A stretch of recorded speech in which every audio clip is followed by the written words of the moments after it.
शुक्रिया अहमद रजा खान साहब का। और मैं अब इस सभी एजुकेशनल ग्रुप के फाउंडर, प्रबंधक और हमारे सभी के भ्राता, आप जो भी कह लीजिए, जिसका सबसे ज्यादा हृदय में स्नेह होता है, मैं उसको आमंत्रित करने जा रहा हूं। आदरणीय माननीय अनीस अहमद खान साहब उर्फ साहब।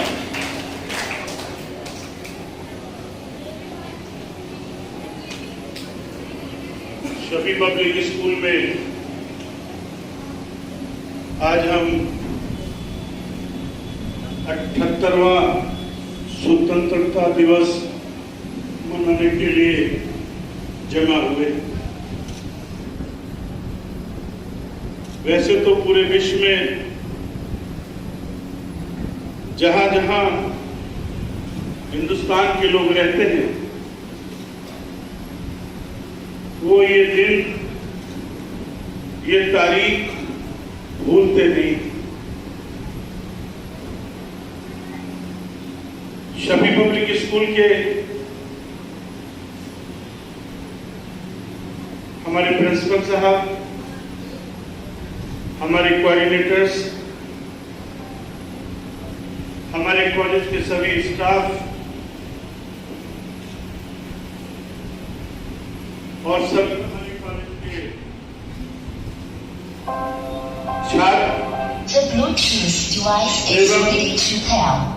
छात्राएं,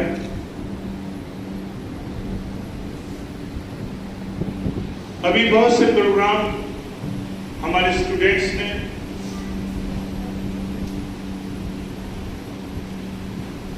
यहाँ पर प्रस्तुत किए होंगे। बहुत से स्पीच यहाँ पर लोगों ने दी। मकसद सिर्फ एक है,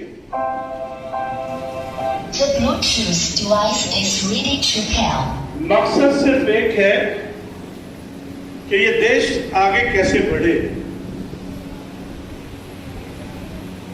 अभी अहमद ने कहा, देशभक्ति किसी में भी हो सकती है, किसी का इसके पास ठेका नहीं होना चाहिए। कोई स्कूल में अपना योगदान दे रहा है, वो भी देशभक्ति है।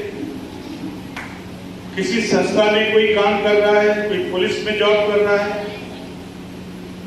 कोई छोटी कुर्सी पे बैठा है, कोई बड़ी कुर्सी पे बैठा है, जहां जहां जिसकी ड्यूटी है वो देश के लिए काम कर रहा है।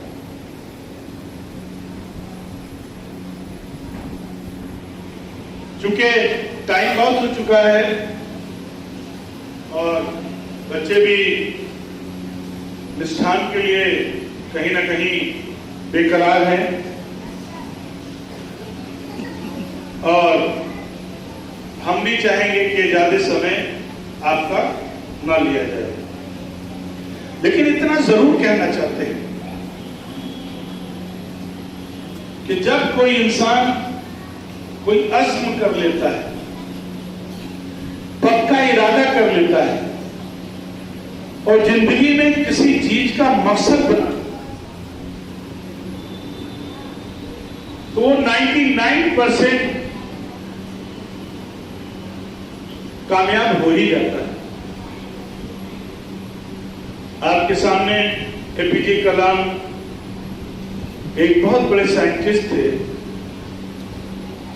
जिन्हें देश में बहुत बड़ा गौरव राष्ट्रपति के पद पे शोभित किया गया और उन्होंने इतनी बड़ी ताकत हिंदुस्तान को दे दी, परमाणु बम। कहां से आए थे? एक गांव से आए थे और कितना काम हिंदुस्तान के लिए करके चले गए। जब डॉक्टर अंबेडकर ने इरादा कर लिया कि हमें इस देश को बेहतरीन संविधान देना है, उस संविधान देकर चले गए। सरदार उधम सिंह, वो जनरल डायर जिसने जलियांवाले बाग में हजारों हिंदुस्तानियों को मार दिया था, उस महान शख्सियत ने इरादा कर लिया कि हमें जनरल डायर को मारना है, तो उसके देश में जाकर उसको मार दिया। गांधी जी दो बदन पर कपड़े लेकर, हाथ में लाठी लेकर वो इरादा कर लिया कि इस देश को आजाद कराना है, तो पूरा देश उनके साथ खड़ा हो गया और देश आजाद हो गया।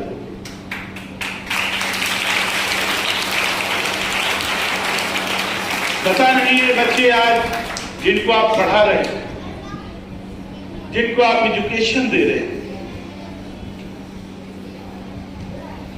जिनका आप कैरियर बनाने की तैयारी कर रहे हैं, कल ये क्या बनेंगे, देश के किस शोबे में काम करेंगे और देश का कितना बड़ा भला इनसे होगा।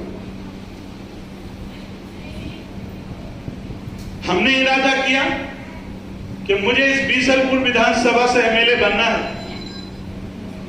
तो लोगों ने, कुदरत ने साथ दिया, 3 बार एमएलए बना दिया। तो आप भी तो कुछ इरादा करो, आप भी तो कुछ अज़्म करो, कोई जिंदगी का मकसद तो बनाओ। आज हमने उस्ताद किसे बना लिया, गुरु किसे बना लिया, सोशल मीडिया को, गूगल को।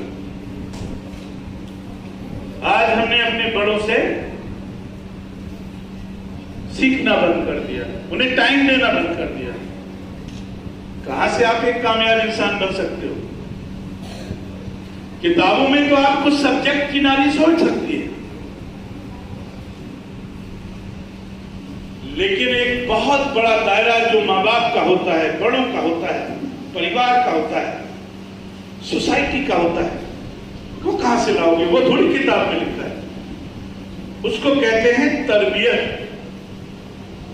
जो बड़ों से मिलते हैं, संस्कार, कैसे हम अपना जीवन गुजारेंगे, अपने माँ बाप के सामने हमारी आवाज क्या होनी चाहिए, हमारे माँ बाप सामने हमारे अदब का पैमाना क्या होना चाहिए, हमारे प्रिंसिपल के सामने हमारे टीचर की आवाज कितनी बुलंद होनी चाहिए, और हमारे स्टूडेंट की आवाज हमारे टीचर के सामने कितनी होनी चाहिए।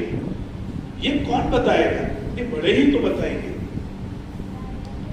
सबको चाहिए अपनी हदों में रहकर काम करें, सीमाओं में रह के काम करें और अपना मकसद जरूर चुनें और बहादुर बने, हिम्मती बने। और 3 लोगों से बहुत बचकर रहने की जरूरत है। 3 लोग कौन हैं? एक, बुज़दिल, जो बहादुर ना हो, उससे बचो, वो तुम्हें डिमोलाइज करेगा बार बार। एक होता है कंजूस, खुद भी नहीं खर्च करेगा, तुमसे भी कहेगा यार रहने तो मत खर्च करो। और एक होता है लालची, खुद भी लालच में किसी को लूटेगा, तुमसे भी कहे बेटा ऐसे कर लो काम हो जाएगा। तो 3 लोगों से बचोगे? अरे 3 लोगों से बचेंगे आप? 3 लोगों से बचना है। और एक बात और नसीहत, चाहे आपके फादर हो, चाहे कोई धार्मिक गुरु हो, चाहे आपके टीचर प्रिंसिपल ही क्यों ना हो, अगर गलत बात आपसे कहलवाने की कोशिश करें या गलत काम आपसे करवाने की कोशिश करें, तो अदब के दायरे में उस गलत काम से भी बचने की जरूरत है। करोगे? कह रहे बचेंगे, सही कह रहे हैं, तुम सर कह रहे हो, सही कह रहे हो। दोपहर का खाना छोड़ोगे? अच्छा, मैं समझा आधा भी असर कर रहा हूं। बहरहाल हिम्मती बनिए, मैं बार बार बोला हूं, हिम्मती बनने की जरूरत है। मकसद बनाइए अपने अंदर, ये देखिए हिम्मत कैसे आएगी।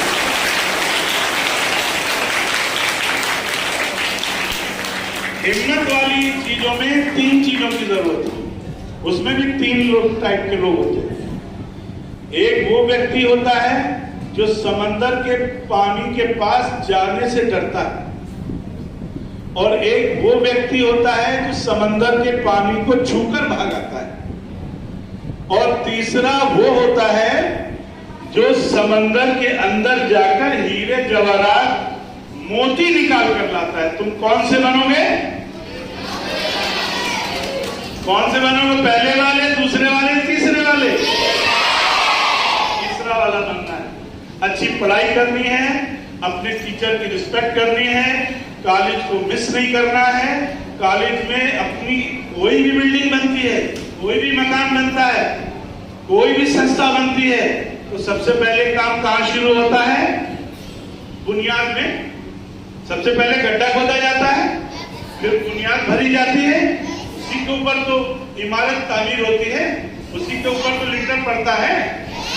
आज आप बुनियाद में हो, अपनी बुनियाद को इतना मजबूत कर दो, अपना समय टाइम तय कर लो कि किस समय हमें सोना है, किस समय हमें पढ़ाई करनी है, किस समय हमें नाश्ता करना है, किस समय हमें खाना खाना है, किस समय हमें अपने माँ बाप को टाइम देना है, और किस समय हमें अपनी धार्मिक चीजों को पूरा करना है। करोगे आप लोग? इन चीजों पे गौर करो। जब आप ये सब कर लोगे, बुनियाद मजबूत कर लोगे, तो इस पे चाहे 1 मंजिल इमारत बनाओ, चाहे 2 मंजिल इमारत बनाओ, चाहे 3 मंजिल इमारत बनाओ, वो बुनियाद हिलने वाली नहीं है।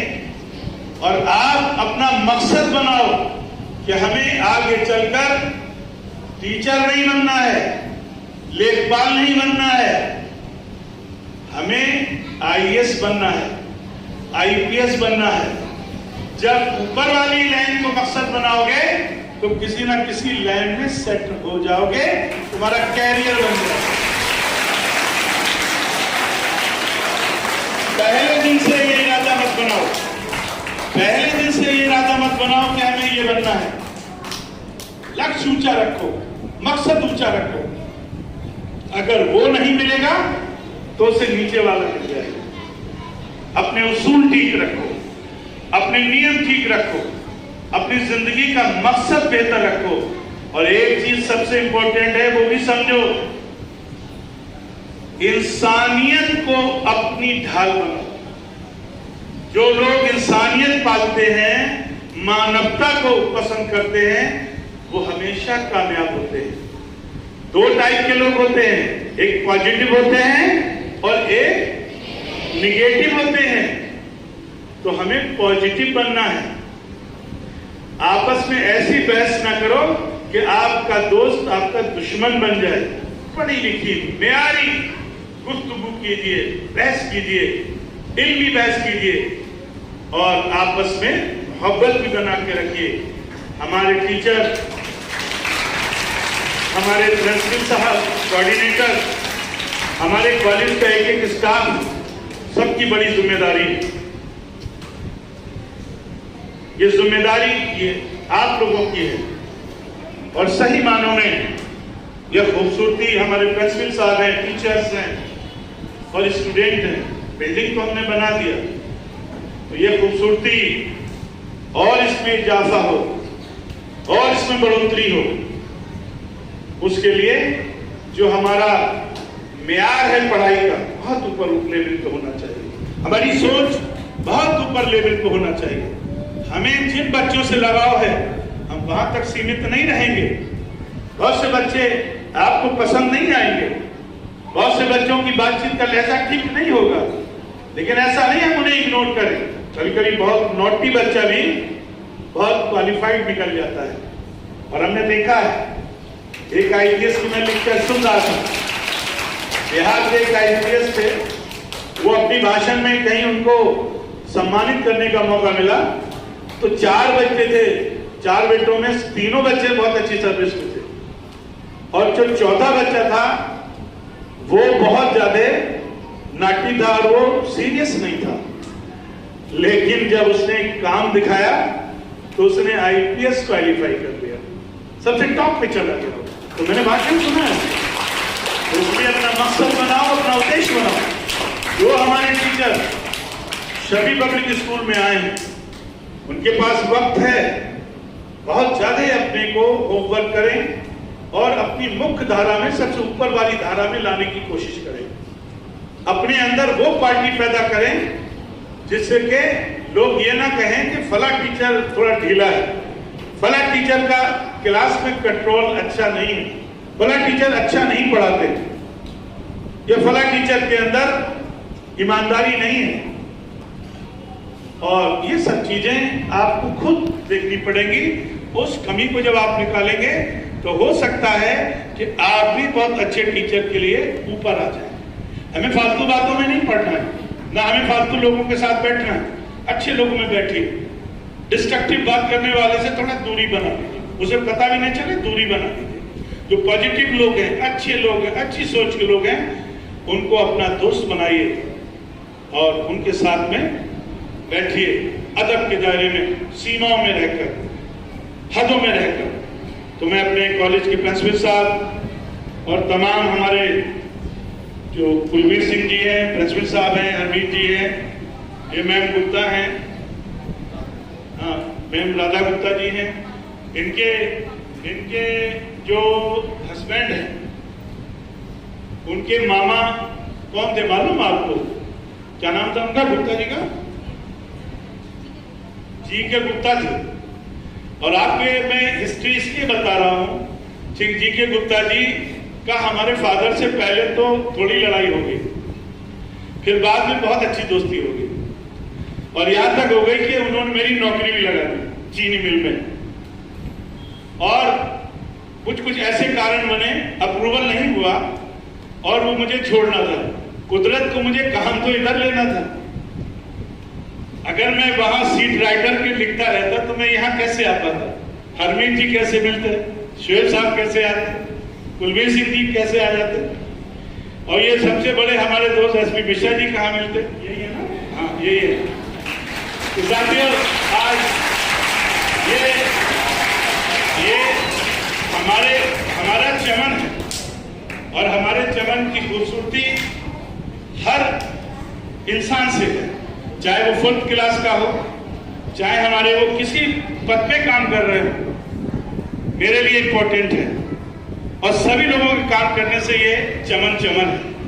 और सबसे बड़े इस चमन की जो खूबसूरती है वो हमारे स्टूडेंट हैं, जो तरह तरह के फूल के रूप में इसमें खिल रहे हैं। तो ये चमन आबाद रहे, ये संस्था आबाद रहे। आप लोग इस संस्था से मोहब्बत करें, इस संस्था को ऐसा दें, ये जिले और मंडल में लोग इसको याद करें। मेरा मकसद ये है कि ये मेरे फादर के नाम से है, और मेरे फादर के नाम से नाम ये नहीं आना चाहिए कि इस स्कूल का रिजल्ट अच्छा नहीं रहा। शफी पब्लिक स्कूल का जिस दिन रिजल्ट बेहतर आएगा, उस दिन मैं आप लोगों को खड़े होकर सैल्यूट करूंगा और आपको अप्रिशिएट करूंगा, और उस दिन मुझे इस कॉलेज को एस्टेब्लिश करने की खुशी होगी। मैं 15 अगस्त जो स्वतंत्रता दिवस है, 78वां, इसकी मैं मुबारकबाद देता हूं। और इसको आप पढ़िए जरूर, इसको पढ़िए जरूर, और इसका इतिहास पढ़िए। जब आप इतिहास पढ़ेंगे तो ईमानदारी के साथ में और इस देश से मोहब्बत आपको बढ़ेगी। बहुत बहुत शुक्रिया, बहुत बहुत धन्यवाद।